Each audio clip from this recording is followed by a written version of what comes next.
Olá, sejam muito bem-vindos a mais uma live aqui no canal da Genial Investimentos. Eu sou Denise Barbosa, jornalista aqui da casa, e meu convidado agora é Gean Loureiro, prefeito de Florianópolis. Obrigada, prefeito, pela presença, tudo bem? Tudo bem, eu que agradeço o convite de vocês para estar falando um pouquinho das ações aí que a Prefeitura de Florianópolis vem realizando.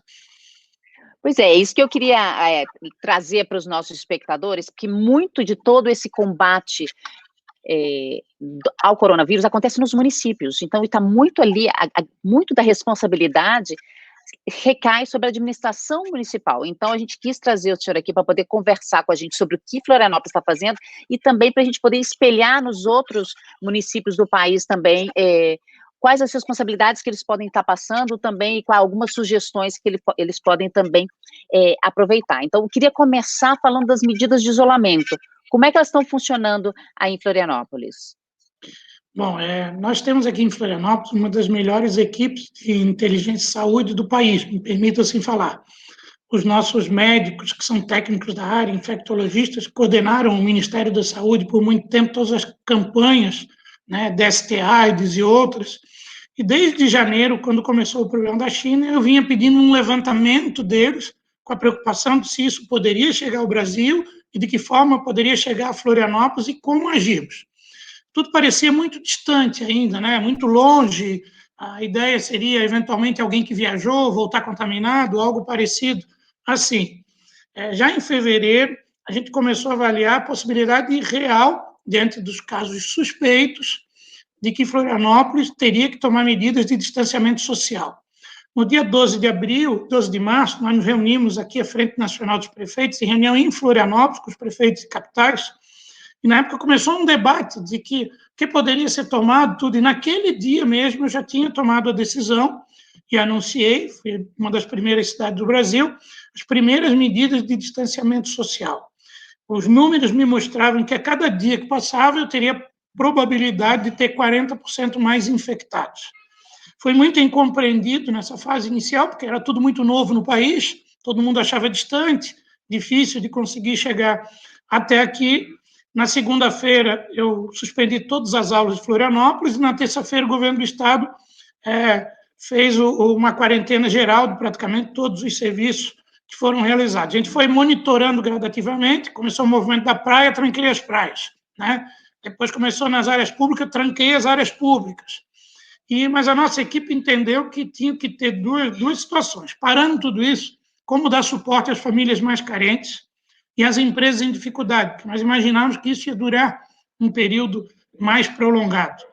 Aqui a gente adotou primeiro com as crianças que deixaram de ir à escola, nós temos a melhor merenda escolar do Brasil, nós criamos um cartão merenda escolar, onde uma empresa credenciada ela entrega um cartão de crédito para a pessoa, no valor de R$100 por mês, onde ele pode comprar os alimentos para permitir aquelas famílias que têm dificuldade de alimentar os seus filhos em casa, restringindo, obviamente, a outros produtos nos supermercados e mercados que não sejam esses. Também atacamos os autônomos com renda inferior, iniciando com as 2.000 famílias mais pobres, com cartão alimentação no mesmo critério.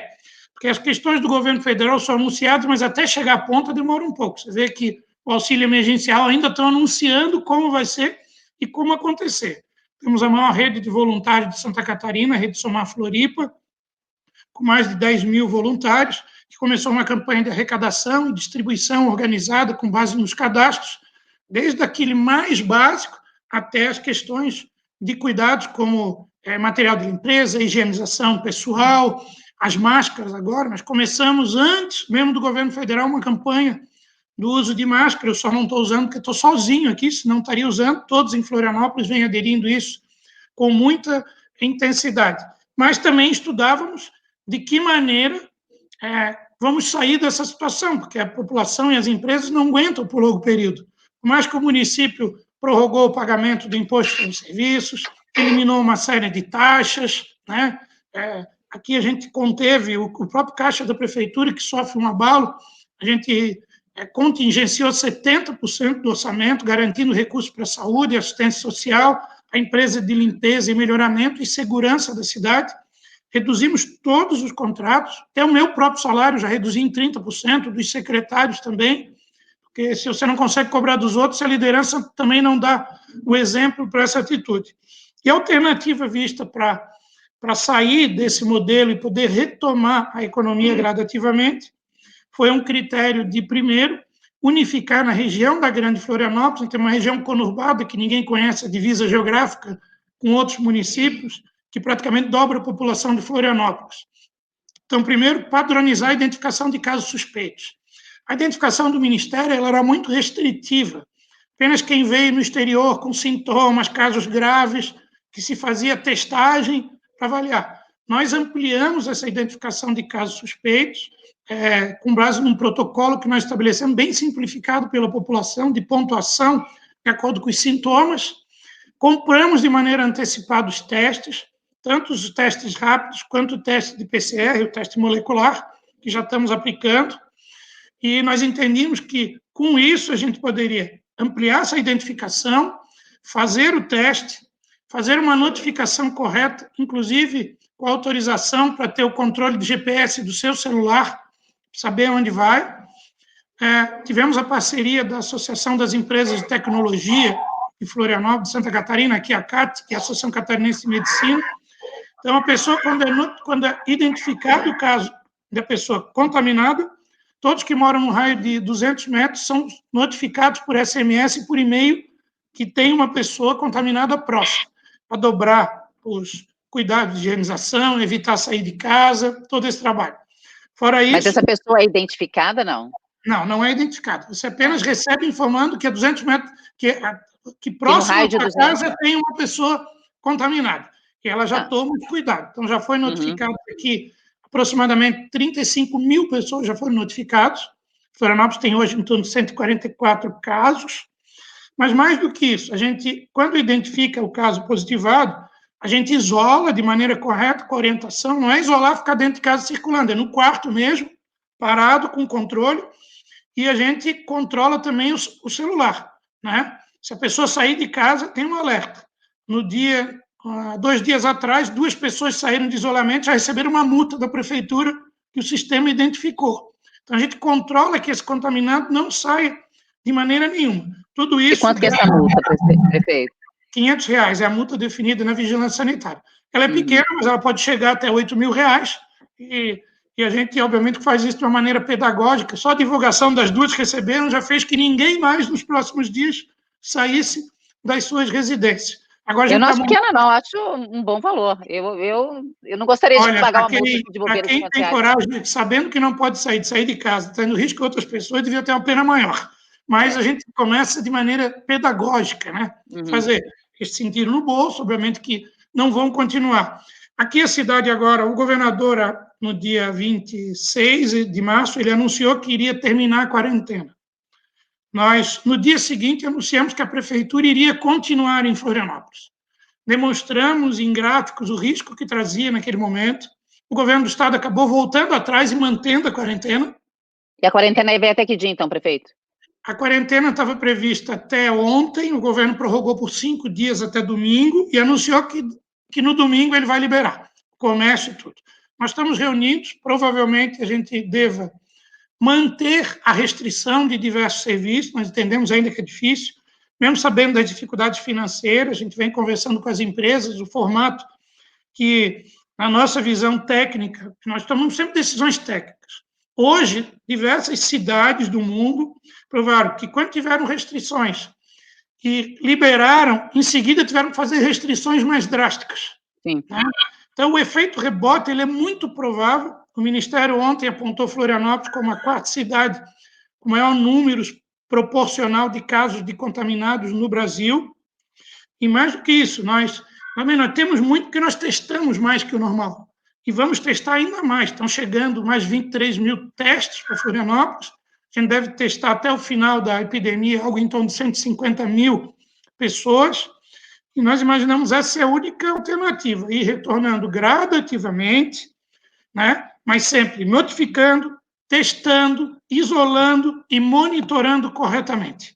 Né? Quantos casos tem, prefeito, até agora? Em 144 casos. E mortes? Mortes, temos 3 mortes. Mas já temos um grande percentual internados em hospitais, né, em UTI, começou pelos hospitais particulares, que foi uma doença que veio do rico, né, que veio do exterior e atingiu, mas que vai chegar às camadas mais pobres, que vivem de maneira mais densa. Então, todo cuidado é pouco. A gente iniciou uma campanha muito intensa do uso da máscara, de produzir máscara caseira. Então, as escolas de samba estão produzindo máscara, as empresas estão produzindo gratuitamente, está se distribuindo para a população, gerando uma conscientização de todos esses cuidados. Os idosos, nós temos campanhas específicas para eles não sair de casa, que são os mais vulneráveis. Então, a rede Somar Floripa, quem quiser pode entrar lá na somarfloripa.com, na internet. Nós temos cadastrados mais de 1.000 pessoas que fazem compras voluntariamente para os idosos, que levam os idosos para vacinar no drive-thru. Ele não sai do carro, vai no banco de trás, com todo o protocolo. Florianópolis vem sendo uma cidade que vem se dedicando muito. Hoje eu recebi, né, numa videoconferência, a confirmação de uma empresa de aplicativo, não vou divulgar o nome aqui, mas que ela ofereceu 5.000 vouchers para os profissionais da saúde, como não tem um transporte coletivo, um transporte especial, se deslocarem, voucher de R$15 para fazer deslocamento, principalmente chegar nas unidades de saúde, né? A gente tem dificuldade, porque quando se contamina uma pessoa numa unidade, a unidade tem que fechar, porque todos têm que ser isolados nesse cenário. Então, a gente está vendo, sim, que nós ainda vamos ter muita dificuldade aqui, a gente sabe da dificuldade financeira, a gente espera que o governo federal, principalmente, possa ter uma intensidade e uma velocidade no que se tem de expectativa de apoio, principalmente para pagar salário dos empregados. Nós estamos monitorando o nosso sistema de empregos. Felizmente, Florianópolis tem duas características econômicas. A principal é a tecnologia, que afeta um pouco menos, porque todos trabalham em home office e conseguem continuar trabalhando, só que os contratos diminuem, são afetados. E, além disso, o turismo, que esse é afetado diretamente, né? Os eventos em Florianópolis, que alimentam grande parte do imposto sobre serviço, ICMS, que tem a quarta parte da prefeitura, estão sendo atingidos. A parte interna da prefeitura, a gente já está tomando as medidas de contenção, vai ser difícil chegar até o final do ano, mas a gente está fazendo todo o possível para chegar com tranquilidade, questão financeira, mas sabe que vai ter um momento que nós vamos que atender com o básico aqueles que perderam a sua oportunidade e apoiar as empresas para essa retomada. O senhor falou um pouquinho da questão dos hospitais e falou também dessa questão da grande Florianópolis, que praticamente dobra a população. E é muito comum as capitais receberem pessoas de outros municípios. Como é que está aí o número de UTIs? Como é que está a ocupação dos hospitais em Florianópolis hoje? Aqui em Santa Catarina, os municípios eles cuidam da atenção básica. A média e alta complexidade é de responsabilidade dos estados, os governos estaduais.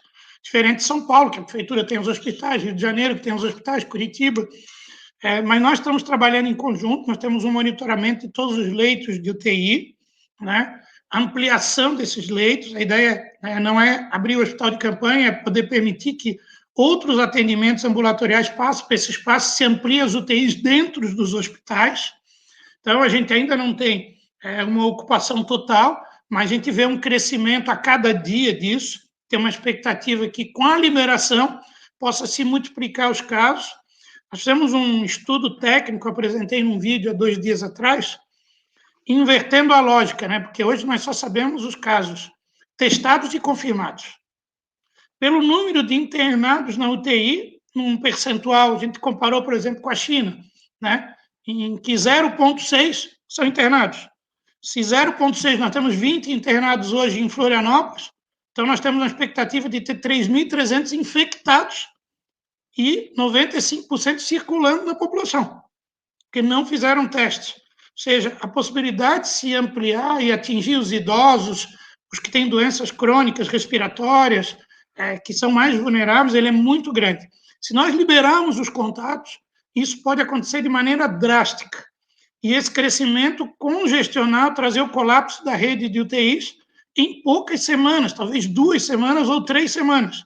E daí vinha a exigência de fazer uma quarentena forçada, desesperada, imediatamente depois. Mas se tem o esforço do governo aqui para ampliar, a expectativa do que vinha, segundo o secretário de Estado da Saúde e governador, ainda não se concretizou por parte do governo federal. Muita dificuldade no uso de equipamentos de proteção individual. Você vê, cada teste que realiza é um equipamento que é utilizado, tem que ser descartado depois. Se nós vamos realizar aí numa média de, por semana, 2, 3 mil testes, já são só 3 mil só para a realização dos exames. Uma UTI, cada vez que entra, tem que descartar o material também. O mercado, nós estamos disputando a compra com o mundo inteiro, com muita dificuldade. O próprio governo federal bloqueou a produção de algumas indústrias para ele comprar, mas ainda não chegou esse material. Os testes também não chegaram.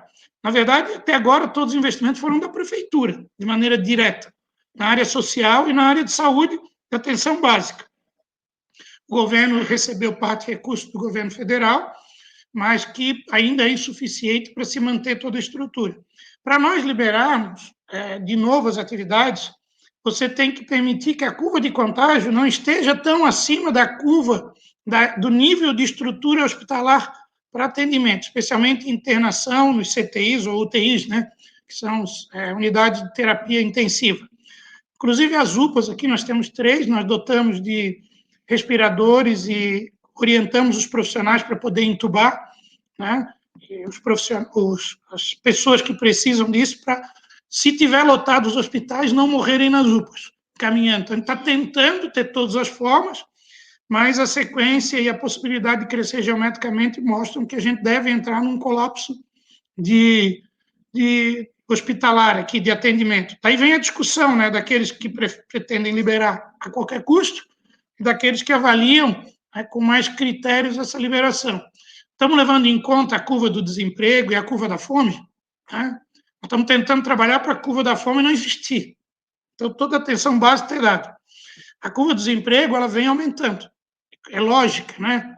Aqui, numa cidade de turismo, quando não se tem, muitos já deixaram de ter oportunidade. Então, há necessidade de se entrar com apoio do poder público para se manter essas famílias. E como as empresas, passado esse período, vão poder retomar?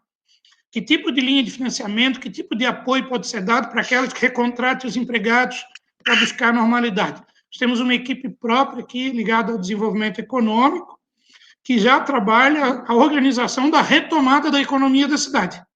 Mas já tem alguma linha de crédito já encaminhada para essas pessoas? Florianópolis tem um dos grandes programas de sucesso premiado nacionalmente, que é o Juro Zero Floripa, que ele atende os microempreendedores individuais, temos 44 mil em Florianópolis, e microempreendedores também, um valor máximo de R$5 mil de empréstimo. Nós desburocratizamos tudo e aportamos mais R$10 milhões da prefeitura, pois nós temos recurso disponível para as pessoas pegar, para pelo menos manter o seu capital de giro, podendo ter até 3 tomadas, né? E não precisa vencer o pagamento. Então, eles dividem em 12 parcelas, pagam 10 parcelas fixas e a prefeitura paga as 2 últimas, que é o juro do dinheiro. Está se mantendo. E esses 10 milhões já é dinheiro novo, que já veio depois do coronavírus? Sim, nós aportamos mais 10 milhões do que tinha, porque o que estava previsto inicialmente, que era 2,5 milhões, já estava programado e aprovado para se utilizar no ano.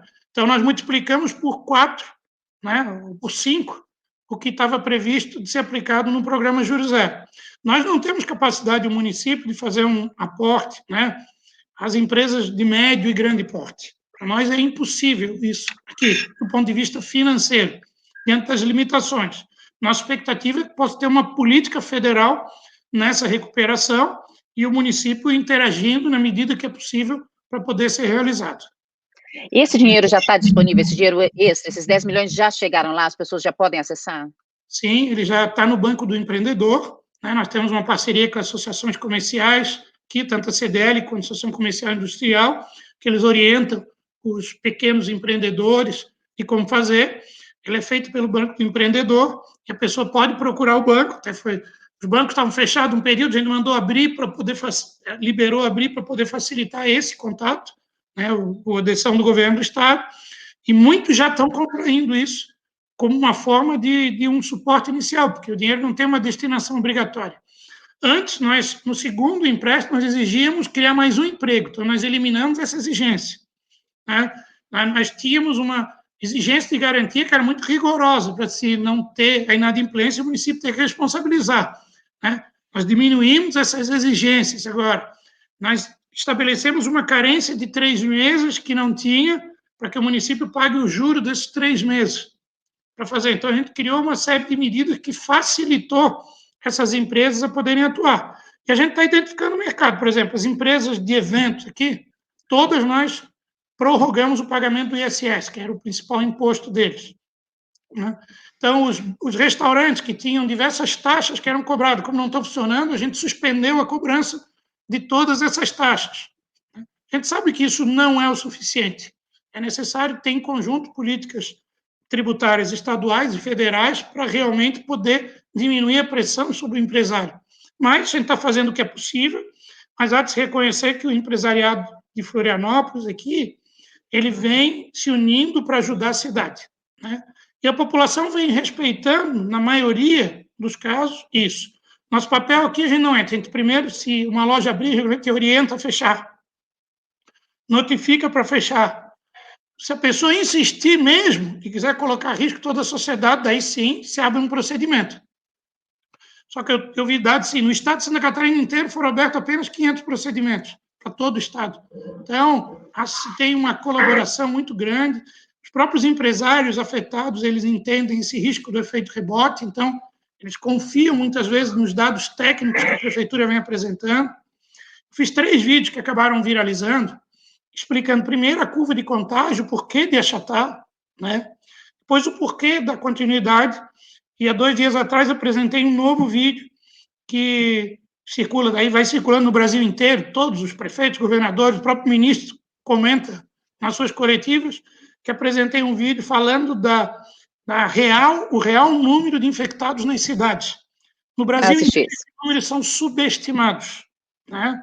E é preciso ter um cálculo muito real do que tem que fazer. Por isso, o distanciamento social. Me preocupa muito essa divergência de informações, às vezes que o governo federal deseja uma coisa, o estadual outra, o municipal outra.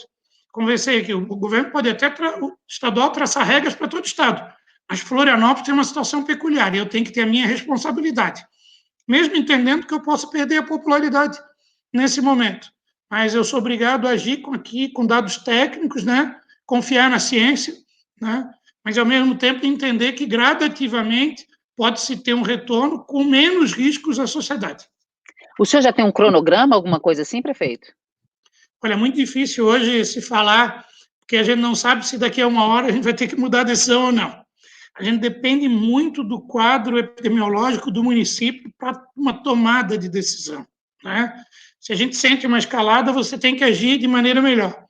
Um dos artigos de Stanford colocou, o nome do artigo é The Hammer and the Dance, é o martelo e a dança, onde ele explica que você dá a martelada para achatar a curva e depois vai controlando a dança dela. À medida que cresce o número de contaminados dia, você vai trabalhando para reduzir com medidas restritivas. E vai ser essa tese até que a população, em torno de 50%, esteja contaminada ou tenha passado pela contaminação. Daí os anticorpos vão fazer ficar impossível a sobrevivência do vírus e a gente vai superar essa etapa.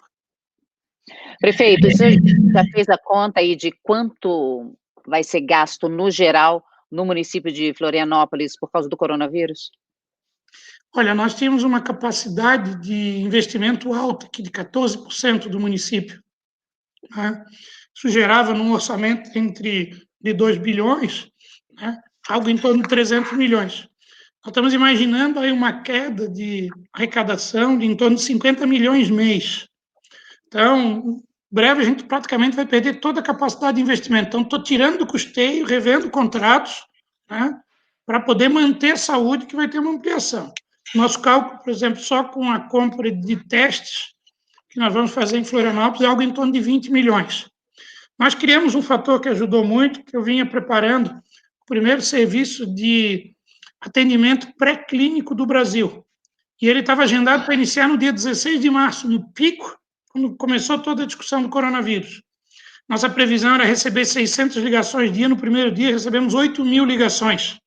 Só que retiramos das unidades de saúde, pelo menos, 3.000 pessoas por dia que iriam até as unidades de saúde, que foram atendidos pelo telefone, esclarecidas as dúvidas, orientados e que não foram até a unidade. Então, é um serviço de telemedicina. Ele não é telemedicina, porque a telemedicina ainda não está regulamentada, né? Mas ele é um atendimento pré-clínico, então ele não é feito por médicos, é feito por enfermeiros que atendem. Nós temos os PAs 24 horas, 7 dias por semana, Na primeira semana, nós atendemos 25 mil pessoas, aproximadamente 18 mil eram dúvidas sobre o coronavírus e atuação e sintomas. Então, a gente conseguiu ter um controle, mas principalmente a gente evitou que os idosos que ligassem e outros fossem até a unidade de saúde, com chance de ser contaminado ou de contaminar. Os casos mais graves, foi feita a visita em casa, como fazer. Nós adiamos a campanha de vacinação por uma semana, pelo risco dos idosos saírem numa semana muito crítica na cidade. Fizemos todas por drive-thru ou nas escolas. Então, teve os voluntários que levaram para vacinar, e no final, um percentual que a gente não esperava enorme, fizeram todos dentro do carro, seguindo os protocolos, de usar máscara, botar o idoso no banco de trás, a pessoa do que dirige é que sai, faz o cadastro, o profissional de saúde vem no carro, aplica a vacina e vai embora. Então, nós estamos, eu estou sem ver os meus pais há um mês. Meus pais estão em casa, têm quase 80 anos, estão em casa se cuidando, e não é fácil, porque às vezes eles são teimosos, né?